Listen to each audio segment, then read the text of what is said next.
जब यीशु जान गया कि जो कनानी स्त्री मूर्ति पूजक खानदान से आती है, लेकिन ये जो मेरे साथ खड़ी है, मेरे पास जो आई है, ये मुझ पर बहुत विश्वास करती है। उसका खानदान मूर्ति पूजक जरूर है, लेकिन इसका विश्वास मेरे प्रति काफ़ी अच्छा है।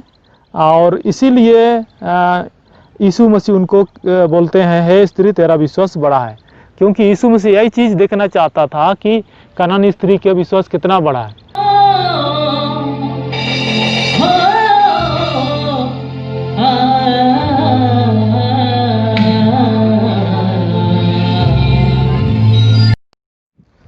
प्रेज द लॉर्ड, जय मसीह की। मैं हूं सुनील और आप देख रहे हैं योर लाइफ चैनल।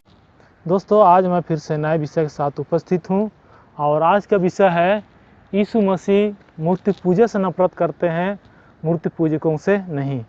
जी हाँ दोस्तों, आज हम बात करेंगे यीशु किस प्रकार से मूर्ति पूजा से नफरत करते हैं, लेकिन मूर्ति पूजकों से नफरत नहीं करते बल्कि उनसे प्रेम करते हैं। आज हम इसी विषय पे बात करेंगे और आज हम जानने का प्रयास करेंगे कि किस प्रकार यीशु मसीह मूर्ति पूजकों से प्रेम करते हैं, उनसे कितना प्रेम करते हैं, इसको आज हम सीखेंगे।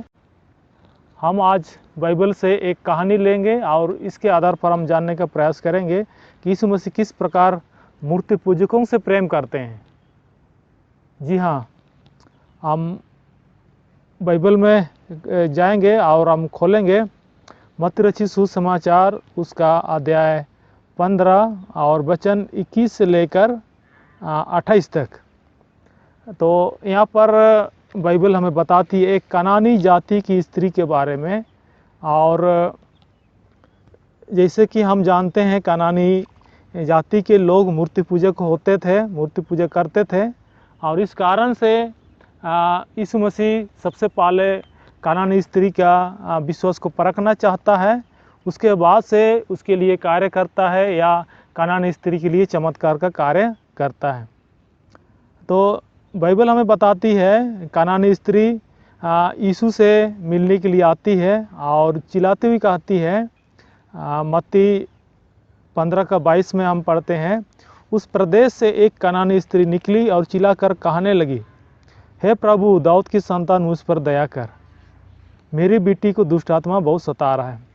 जी हाँ, कनानी स्त्री यीशु के पीछे चिल्लाकर कहने लगी, हे प्रभु, दाऊद की संतान, मुझ पर दया कर। क्या करने के लिए बोल रही? दया करने के लिए बोल रही, क्योंकि उसकी बेटी दुष्ट आत्मा बहुत सता रहा है। लेकिन जब ये कनानी स्त्री यीशु को आवाज़ देती है तो यीशु उसका कोई उत्तर नहीं देते हैं और आगे निकल जाते हैं। लेकिन ये कनानी स्त्री यीशु के पीछे पड़ी रहती है और उसको सहायता के लिए चिल्लाती है। और उसके बाद आगे हम देखते हैं, जब ये स्त्री यीशु के पीछे हाथ धो करके पड़ जाती है तो उसके चेला लोग, यीशु के चेला लोग क्या बोलते हैं, इसे विदा कर, क्योंकि वह हमारे पीछे चिल्लाती हुई आ रही है।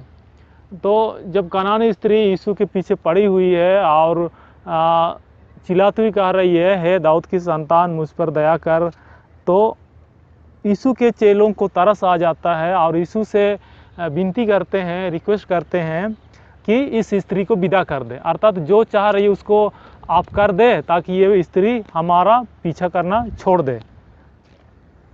उसके बाद यीशु मसीह चेलों को क्या उत्तर देते हैं? 24 हम पढ़ते हैं, उसने उत्तर दिया, इस्राएल के घराने की खोई हुई भेड़ों को छोड़ मैं किसी के पास नहीं भेजा गया। तो यीशु मसीह चेलों को उत्तर देते हैं कि इस्राएल के घराने की खोई हुई भेड़ों को छोड़, अर्थात यीशु मसीह को भेजा गया तो इस्राएल के लोगों के लिए, अर्थात इस्राएल के निवासियों के उद्धार के लिए यीशु मसीह को भेजा गया है। अर्थात इस पृथ्वी पर आया और किसी के लिए नहीं आया। अर्थात यीशु मसीह चेलों को ये बताना चाह रहे हैं कि मैं कनानी स्त्री की सहायता के लिए नहीं आया, बल्कि मैं इस्राएल के लोगों की सहायता के लिए आया हूँ। इस प्रकार यीशु मसीह का कहना है। उसके बाद बाइबल आगे बताती है 25 में, पर वह आई और यीशु को प्रणाम करके कहने लगी, हे प्रभु, मेरी सहायता कर।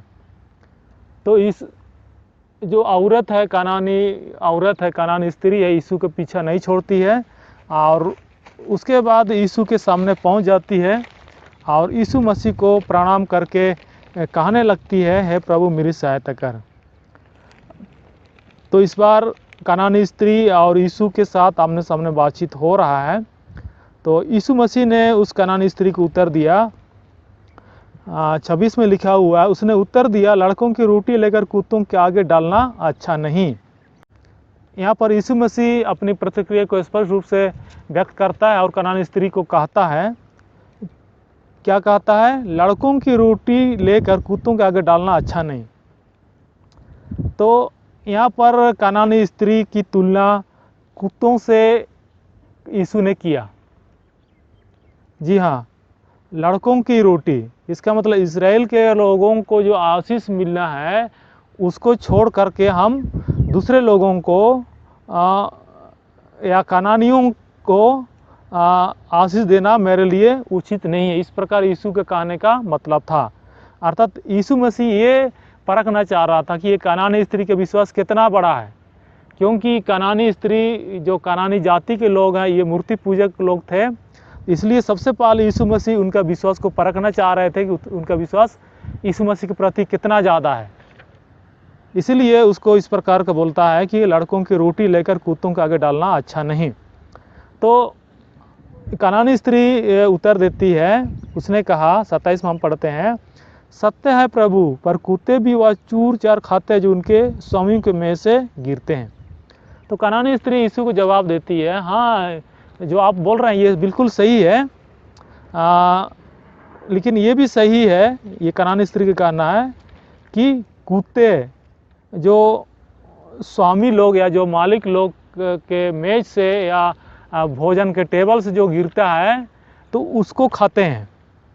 अर्थात जो धनी लोगों का या बड़े लोगों का या स्वामियों के मेज से जो बचा हुआ जो भोजन का अवशेष है या बचे कुचे टुकड़े हैं, उन सब को कुत्ते खाते हैं। तो यहाँ पर कानानी स्त्री का ये बड़ा विश्वास दिखाता है, क्योंकि अपने को कुत्ता के समान मानने को तैयार हो गई और ये स्पष्ट करके बताती है कि कुत्ता तो दूसरे के टेबल से या मेज से गिरा हुए कोई खाते हैं, उसके लिए स्पेशल खाना नहीं बनाया जाता है। इस प्रकार का कहना है। कानानी स्त्री ये कहना चाह रही थी, आप इजराइलों के लिए आए हैं, ये ठीक है, मैं इसको मानती हूँ, लेकिन जो बचा कुचा आशीष है ये हम लोगों के हिस्से में आना चाहिए, अर्थात कुत्तों के हिस्से में आना चाहिए। इस प्रकार कानानी स्त्री यीशु से बात करती है। जैसे ही यीशु इन शब्दों को सुनता है तो क्या प्रतिक्रिया करते हैं, 28 में पढ़ते हैं, इस पर यीशु ने उसको उत्तर दिया, हे स्त्री तेरा विश्वास बड़ा है, जैसे तू चाहती है तेरे लिए वैसे ही हो। और उसकी बेटी उसी घड़ी से चंगी हो गई। जब यीशु जान गया कि जो कानानी स्त्री मूर्ति पूजक खानदान से आती है, लेकिन ये जो मेरे साथ खड़ी है, मेरे पास जो आई है, ये मुझ पर बहुत विश्वास करती है। उसका खानदान मूर्ति पूजक जरूर है, लेकिन इसका विश्वास मेरे प्रति काफ़ी अच्छा है। और इसीलिए यीशु मसीह उनको बोलते हैं, हे स्त्री तेरा विश्वास बड़ा है, क्योंकि यीशु मसीह यही चीज़ देखना चाहता था कि कानानी स्त्री का विश्वास कितना बड़ा है। अगर उसको उसका विश्वास कम रहता तो यीशु के पीछे जब चिल्ला रही है तो एक दो बार में अगर कानानी स्त्री का आवाज़ यीशु को नहीं सुनाई देता या यीशु उसका कोई उत्तर नहीं देता तो हो सकता वो लौट के चली जाती। लेकिन ये स्त्री, कानानी स्त्री, यीशु के पीछे पड़ी रही और चिल्लाती रही। और जब आमने सामने होता है, बातचीत होता है, तो ये स्पष्ट रूप से कहती है। और इस प्रकार से कानानी स्त्री अपने विश्वास को दिखाती है यीशु के सामने और यीशु से चंगाई को प्राप्त करती है। उसकी बेटी जो दुष्ट आत्मा सता रही, जैसे हमने शुरुआत में पढ़ा था, हमने पढ़ा था 22 में 15 मत्ती सुसमाचार 15 अध्याय का 22 पद में पढ़ा था। तो जैसे यीशु संतुष्ट हो जाते हैं कि कानानी स्त्री का विश्वास अच्छा है, उसको उसकी बेटी को चंगाई मिलने की ज़रूरत है, चंगाई मिलने के जैसे उसका विश्वास है तो उसको चंगाई मिल जाती है। और 28 में हम पढ़ते हैं, 28 के अंतिम भाग में, और उसकी बेटी उसी घड़ी से चंगी हो गई। जी हाँ, जब यीशु मसीह कनानी स्त्री के विश्वास को परख लिया कि ये अच्छा विश्वास करती है, मूर्ति पूजक खानदान से आती ज़रूर है लेकिन मुझ पर विश्वास करती है, ये जब यीशु जान जाते हैं तो उस पर अपनी अनुग्रह करता है या उसको उसकी बेटी को चंगाई प्रदान करता है। तो इस प्रकार से ये कनानी स्त्री की कहानी है। तो यीशु मसीह मूर्ति पूजा से नफरत करते हैं लेकिन मूर्ति पूजकों से प्रेम करते हैं। जब भी यीशु मसीह किसी के ऊपर अनुग्रह करता है या किसी के ऊपर आश्चर्य कर्म करता है तो सबसे पहले उसके विश्वास को भली भांति परख लेता है। जब उसको विश्वास हो जाता है कि ये जो व्यक्ति है मुझ पर विश्वास है, मेरे कर्मों पर विश्वास है, परमेश्वर पिता पर विश्वास है, उसके बाद चमत्कार का कार्य करते हैं।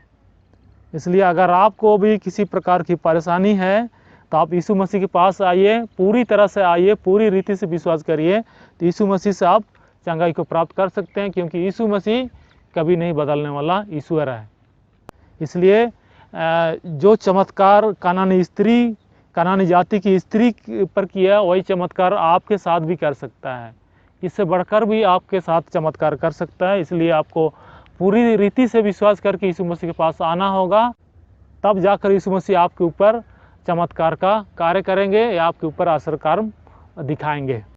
परमेश्वर आपको बहुत ऐसे आशीष दे। आमीन।